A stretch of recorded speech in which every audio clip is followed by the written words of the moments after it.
Assalamu alaikum. Welcome to NTV Europe's weekly chat show, Talking Point. I'm your host, Syed Neaz Ahmed. In our studios today, as usual, we have another very distinguished guest, Marina Ahmad. She is an Indian classical musician. She is from Bangladesh, don't confuse with the word Indian, and she sings with a Sufi approach. Born in Dhaka, she was trained by Ustad Phul Muhammad Khan and Shri Barin Majumdar. Later she left Dhaka and went to Delhi. The rest, as they say, is history. Welcome to the show, Marina. How are you today? I'm fine, how are you? I hope the London weather is not bothering you. No, it's not. It's a very mild winter that we are experiencing. Yes. Marina, for the benefit of our viewers and for me, would you like to tell us something? When did this journey begin, this musical journey?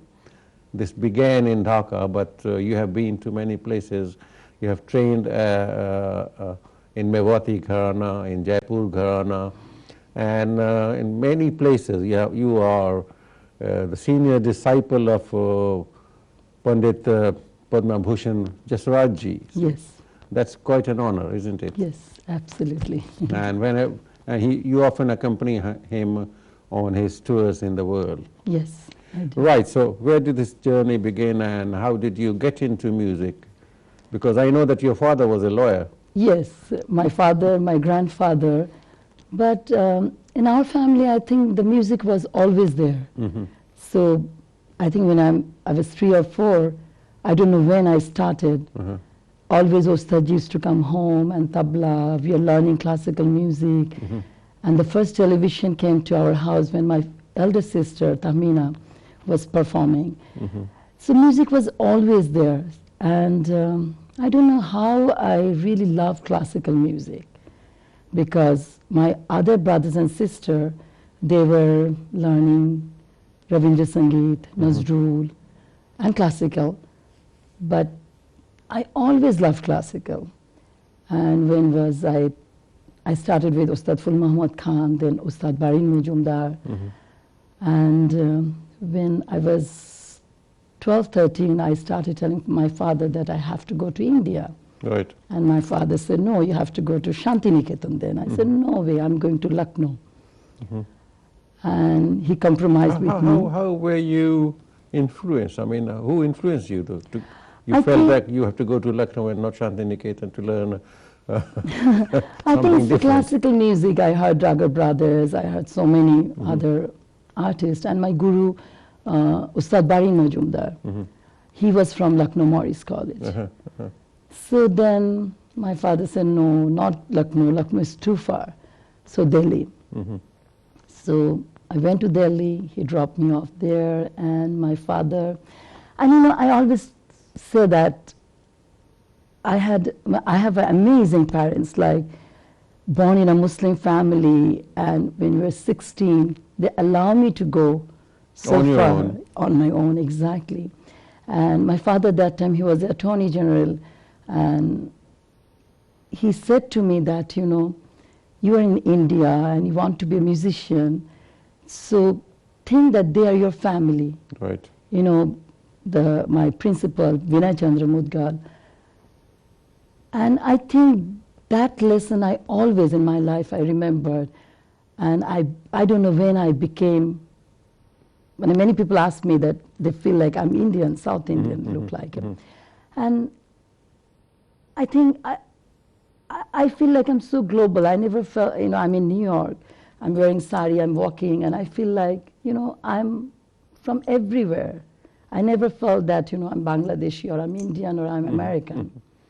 Because music has no boundaries. Yes, music has no boundaries. And then, of course, when I was in Delhi music school, I really never, I understood that, if I really want to be a musician, then school can't give me that music, what I really want to be. Right. And then I met Pandit Jasraj and many artists.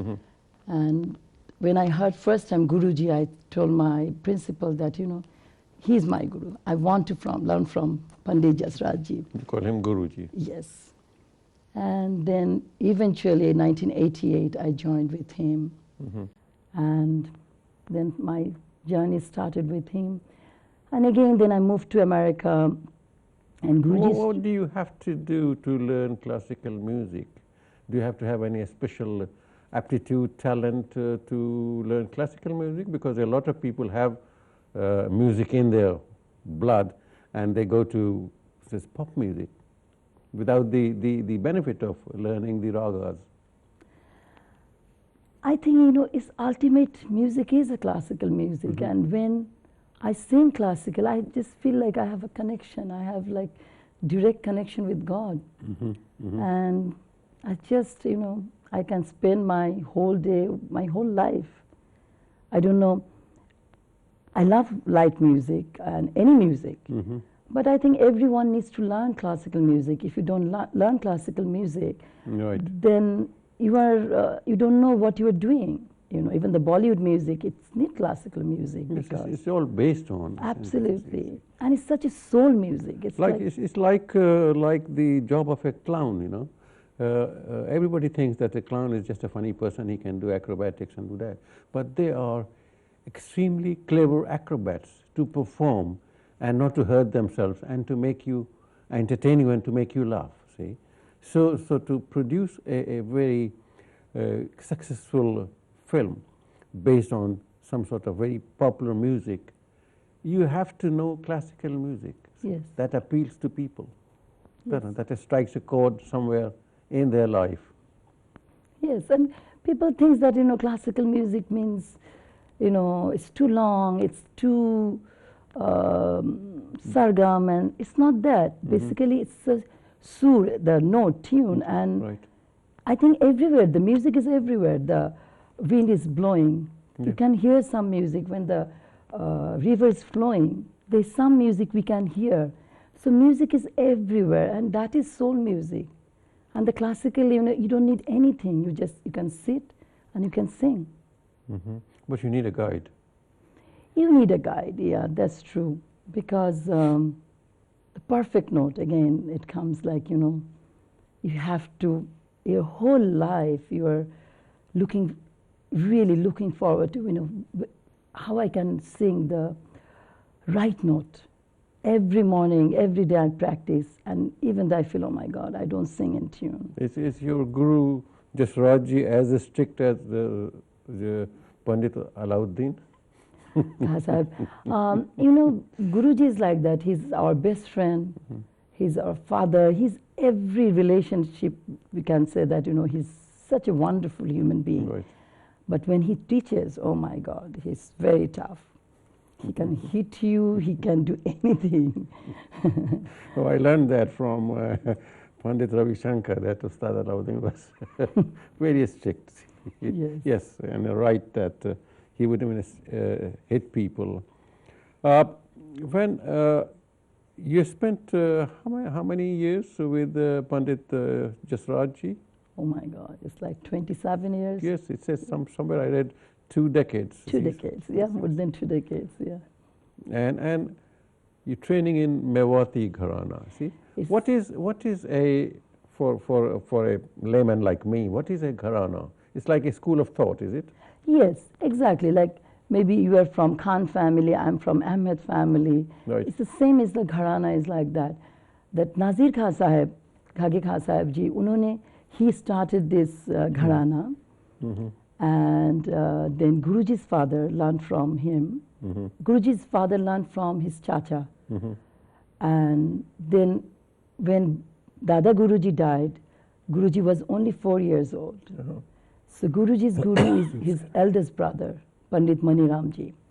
So, and that's the way Gharana comes. And then I'm teaching many students. So basically they're in Mewati Gharana because my Gharana is Mewati. So I'm Mewati Gharana as one of the person. So my students will carry from them, their students will carry. So that's called Gharana. But you also learned Jaipur Gharana. Jaipur Gharana. So, but would you sing the same song, the same raga, when you're singing as a member of a Mewati Gharana rather than Jaipur Gharana or Patiala Gharana? Yeah, the same rag. Rag is like, the same rag. Suppose I'm performing Yaman rag and you are singing Yaman. You will say that's a completely different because the approaching, the treatment of the raga. Right. So that is the different. And that when I went to Jaipur Gharana, it was hard. It wasn't easy because Mewati Gharana is a very soft, very spiritual, very spiritual journey if you really listen to Mewati Gharana. Jaipur Gharana is a very laikari, lot of laikari. And surta, of course, there has to be sur. The perfect note, everything has to be there. So first 2-3 years with Srimati Manik Bhire, I learned, Ashwini Bhire's mother. And first 2-3 years, I really struggled. But I asked Manik Tai. When you said a struggle, what did it involve? It's like the different style. Right, see. Trying to catch up. Catch up, yes. And I asked Manik Tai, please, you have to teach me from ABCD. Right. Don't think that I've already learned from Guruji. Don't, treat me as a new student, as if I don't know anything. And that's the way she learned me. And I always said, in my music, if Guruji is my father and Manik Tai is my mother, the father always showed the world that, how to stand. And the mother showed ABCD, everything. Yep. So I really felt that I learned the ABCD from Manik Tai. That's great.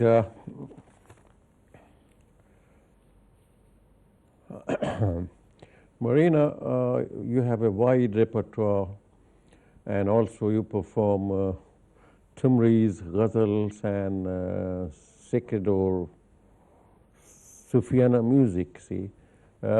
Did it come with other classical music like the different stages you went through, or you diverted to Sufiana music later? No, I think I'm a classical singer. Sufiana is just the kalam, it's just the poetry. Right. And from my childhood, even when I never understood what is the Urdu language or Hindi, but I used to sing ghazal, like Lagta Nahi Hai, I think I learned when I was 9 years old. I didn't even understood anything. Yeah. But it touched my heart, Lagta Nahi Hai Ji You didn't Mera. understand the politics, the pathos of a dying king who's being removed from his emperor. He's no more emperor, his empire is dwindling, and he's being shunted off from Delhi to Rangoon, and he says, Lagta nahi hai ji mera ujre dayar. Absolutely, I didn't understood anything. But what I understood, I think, is the somewhere the theme, the sadness or the pain. Yeah.